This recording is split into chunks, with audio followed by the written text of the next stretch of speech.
Hey guys, welcome back. Today I want to show you a broken gate valve that was extracted from my buddy's house. We placed a water heater at my buddy's house the other day and it created a lot of problems. And it turns out it was because this gate valve that was controlling the cold water source, the supply line, was completely, well, non-functional. As you can see, the gate valve behind there is not going up or down regardless what you do with this stem right here. Anyway, so what we're going to do is we're going to tear this apart, document it, and hope that it helps in your future plumbing projects.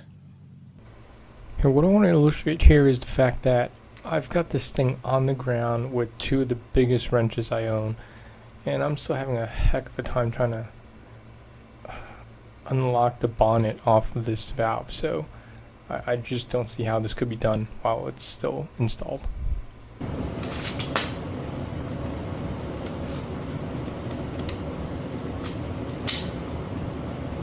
These things are worthless, man. After a while, they're impossible to break off. Anyway, you could see that stem broke off. That's why the gate valve wasn't working. Now, while on the subject of valves and whatnot, here's another one that we took out from the same day.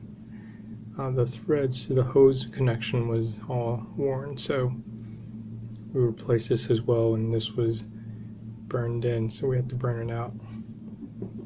We weren't using the part properly, but yeah, it happens with a lot of DIY projects. So we're going to take this off.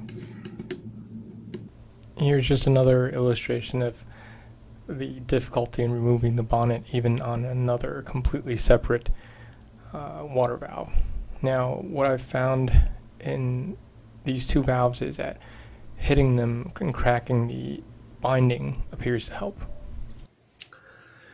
So there it is, the two brass valves that was replaced this weekend.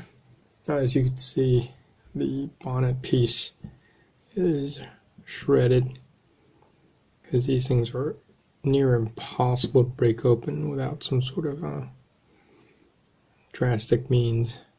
But this one had to be replaced because the hose connection was worn off.